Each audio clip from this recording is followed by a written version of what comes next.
Donc dans cette première vidéo, je vais vous montrer comment vous connecter au site App Inventor 2. Donc c'est un site qui vous permettra de créer des applications pour des appareils Android. Donc simplement vous lancez votre navigateur Google Chrome par exemple, et puis ensuite vous vous connectez au site Google. Voilà. Donc première chose à faire, c'est de regarder si vous n'êtes pas connecté avec un compte Google ici. Donc surtout, il ne faut pas être connecté avec un compte Google. On va donc si vous êtes connecté, vous déconnectez tout simplement. On va utiliser un compte Google que moi j'ai créé qui me permettra de récupérer plus facilement vos fichiers de travail. Voilà, donc c'est un compte que je vous ai donné en cours, hein, donc vous devez avoir un email et puis un mot de passe. Donc ensuite, tout simplement, vous tapez App pour application, Inventor 2, voilà, et vous cliquez sur Entrée. Voilà, donc normalement c'est le premier lien, vous embêtez pas, vous cherchez Meet App Inventor 2, donc peut-être des fois il y a une annonce au-dessus, mais vous en occupez pas, hein. Donc vous cliquez sur Meet App Inventor 2, voilà. Donc ensuite, là, il va vous demander les paramètres du compte, donc l'adresse mail puis le mot de passe que je vous ai donné en cours. Donc si vous avez des comptes ici perso que vous utilisez chez vous, ou peu importe, vous en occupez pas, hein. Vous cliquez sur, ou alors vous êtes déjà connecté avec le compte que je vous ai donné, et vous cliquez directement sur l'adresse mail qui correspond au compte, hein. Voilà, donc là vous allez cliquer sur utiliser un autre compte, voilà, puisqu'on l'a jamais utilisé, voilà.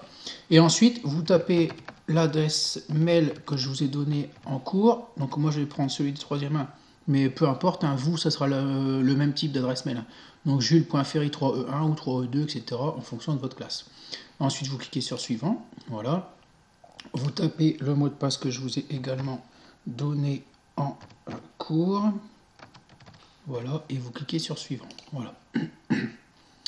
Donc si vous voyez ce compte, cette page apparaître, vous cliquez sur, vous cochez mémoriser cette autorisation pendant les 30 prochains jours, comme ça on ne vous le demandera plus. Voilà. Donc ça vous le cochez, hein. Moi je ne vais pas le faire, mais vous le cochez bien et vous cliquez sur autoriser. Voilà. Alors, peut-être, donc c'est un petit peu long, c'est normal, hein. Peut-être que va apparaître une autre fenêtre. Donc je ne parle pas de celle-là qui est actuellement à l'écran, celle-ci, on en parlera un petit peu après.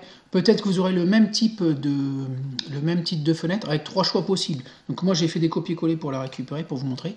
Donc peut-être qu'on vous demandera une de ces 3 solutions-là, d'accord? Donc tout simplement, vous continuez sur Continue with Boss Session. Donc donc ici, si vous voyez apparaître ces 3 choix-là, vous cliquez sur celui-là. Donc ça veut dire continuer avec des sessions multiples. Donc tout simplement, ça arrive quand plusieurs élèves se connectent en même temps avec le même compte. Donc là, j'ai utilisé jules.ferry 3E1. Donc si vous êtes à plusieurs à vous connecter en même temps, il vous prévient que vous êtes à plusieurs à utiliser la même adresse mail. Donc c'est normal, hein. Donc vous cliquez sur Continue with Boss Session. Alors ça peut arriver plusieurs fois. Donc il va peut-être vous le proposer. Là, je sais que l'année dernière c'est arrivé, hein, donc vous cliquez plusieurs fois. Si vous le demande, vous cliquez à chaque fois sur Continue with Boss Sessions, ou alors continuer avec les sessions multiples. Voilà. Donc ensuite, ici, vous cliquez tout simplement sur Never Take Survey, donc ça veut dire ne jamais remplir l'enquête. Moi j'ai cliqué sur celui-là, hein, mais vous embêtez pas, vous cliquez ici, donc normalement il ne devra jamais vous le proposer. Il ne vous le proposera plus en tout cas. Donc moi je vais cliquer sur celui-là, mais vous cliquez bien ici, hein, jamais. D'accord, voilà. Ensuite, même chose, donc ça, vous cochez ne plus montrer, vous le cochez, ça, vous cliquez sur continue, donc moi je ne vais pas le faire, hein, mais vous le faites, vous cochez ne plus montrer et continuer. Voilà. Donc, première petite chose, il faut vérifier que vous êtes connecté avec le bon compte, voilà, ici, voilà. Et il faudra surtout ici à la fin vous déconnecter avec Singout, d'accord? Donc là, on va pas le faire. On va tout de suite passer en français, voilà. Voilà, donc là, c'est un petit peu long aussi, c'est normal. Donc on va arriver, voilà, alors il vous repose la même question que tout à l'heure en français cette fois-ci. Donc vous cocherez ne jamais répondre à l'enquête, puis normalement il ne vous le demandera plus, d'accord? Moi je vais cliquer ici, répondre à l'enquête plus tard. Alors même chose, vous cochez là et continue, d'accord? Ensuite, donc si vous n'arrivez pas exactement à cette page-là ou que vous arrivez ici, c'est normal, d'accord? Voilà, donc là en fait dans projet, mes projets, vont apparaître ici tous les travaux des élèves, d'accord?